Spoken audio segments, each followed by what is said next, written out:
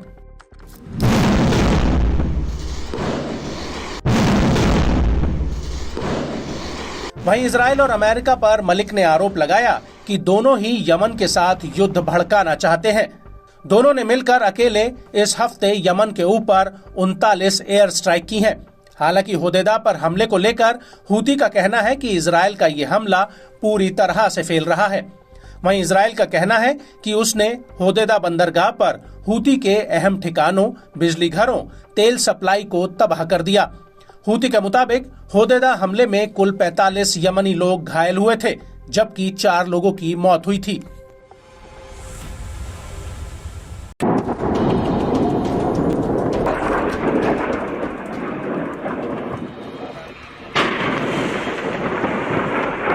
पहले हमास नेता और फिर हिजबुल्लाह चीफ के मारे जाने के बाद भी इजराइल की मुश्किलें खत्म होने का नाम नहीं ले रही हैं। ईरान समर्थित प्रतिरोधी गुट लगातार इजराइल पर हमलावर हैं। अब इराक के प्रतिरोधी गुटों ने इजराइल पर अपने हमलों को नई धार दी है, जिससे इजराइल के अलग अलग इलाकों में जबरदस्त नुकसान होने की खबरें सामने आई हैं। इराकी प्रतिरोध एक के बाद एक इजराइल पर हमलों की नई सीरीज चलाकर तनाव को और बढ़ाने में तुला हुआ है। हाल में इराक में प्रतिरोधी गुट ने इजरायली कब्जे के खिलाफ कई ऑपरेशंस को अंजाम देने की घोषणा की है।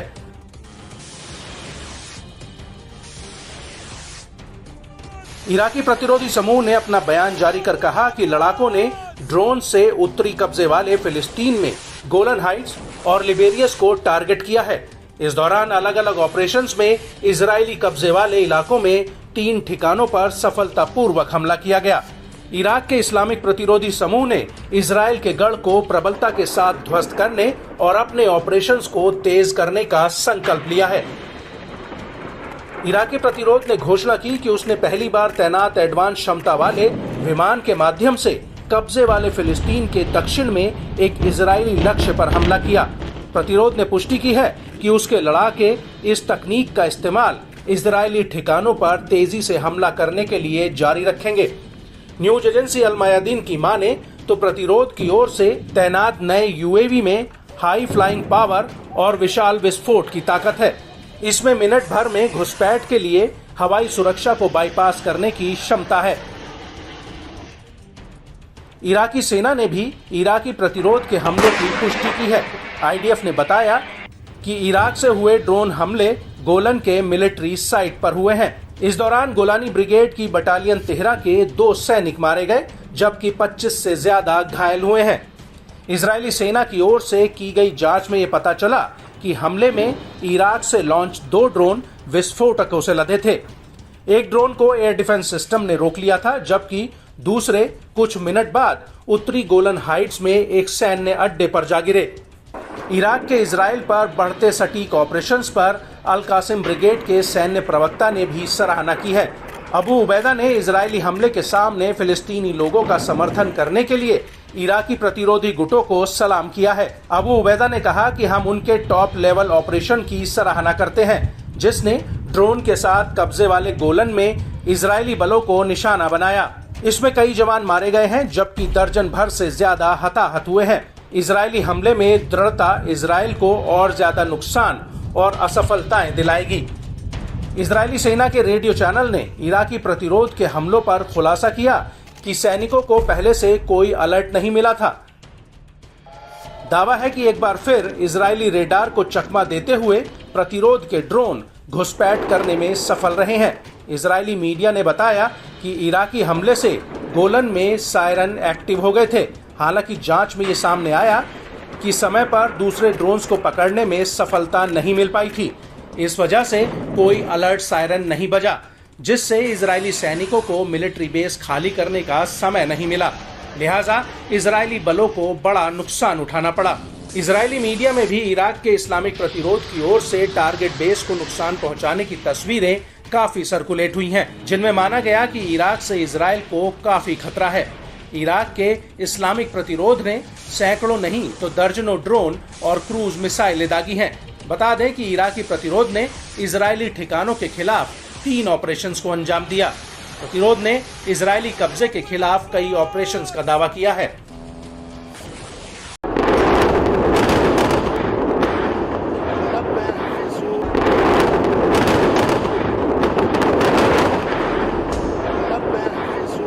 सत्ताईस सितंबर 2024 को इजरायली सेना ने हिजबुल्लाह प्रमुख हसन नसरल्लाह को मार गिराया था। आईडीएफ ने इस हमले में बेरूत पर करीब 80 टन से ज्यादा के बम गिराए थे। ये सभी बम बंकर रोधी थे और इस हमले के बाद ही इजरायली सेना ने सीमित ऑपरेशन के तहत लेबनान पर जमीनी हमला किया था।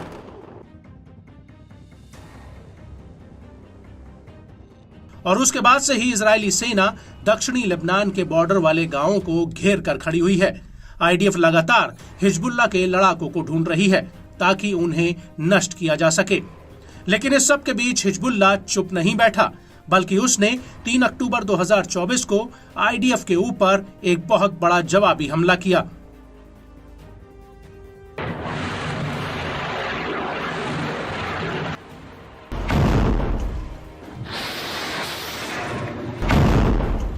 हिजबुल्लाह के लड़ाकों ने लेबनान बॉर्डर पर बनी आईडीएफ की कई सैन्य चौकियों पर ताबड़तोड़ बमबारी की है।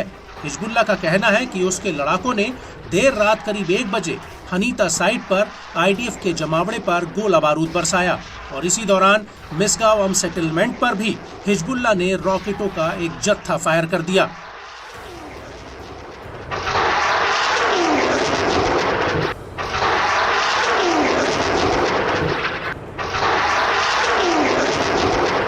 हिजबुल्लाह के मुताबिक अगली सुबह करीब 9 बजे येरोन सेटलमेंट में आईडीएफ के जमावड़े वाले ठिकाने पर रॉकेटों का पूरा साल्वो फायर किया गया और इसी दौरान रमीम बैरिक्स पर हिजबुल्लाह ने फलक रॉकेट्स की झड़ी लगा दी। हिजबुल्लाह का दावा है कि इस हमले में आईडीएफ को तगड़ा नुकसान हुआ है और जब इजरायली सेना लेबनान के फातिमा गेट पर घुसने की कोशिश कर रही थी तब उसके ऊपर फिर से बमबारी की गई।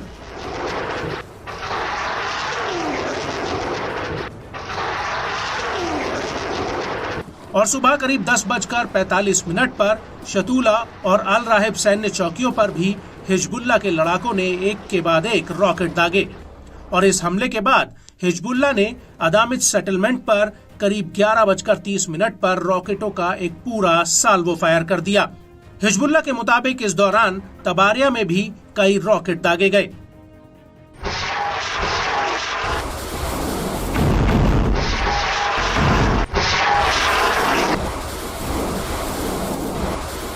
आपको बता दें कि इन हमलों के बीच हिजबुल्लाह ने गिलॉद बेस और मोसाद हेडक्वार्टर्स पर भी हमले का एक वीडियो जारी किया है।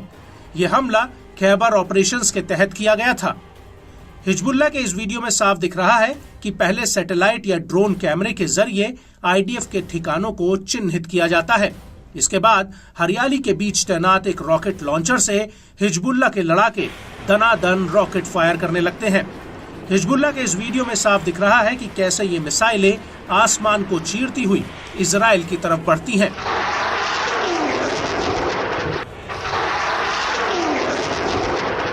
इस हमले के अलावा हिजबुल्लाह का ये भी कहना है कि उसने आईडीएफ की एलीट फोर्स के रास्ते में एक आईईडी बिछा दिया था। आईडीएफ का ये काफिला मरून अल रस और यारून की तरफ बढ़ रहा था, तभी हिजबुल्लाह ने उनके ऊपर हमला कर दिया।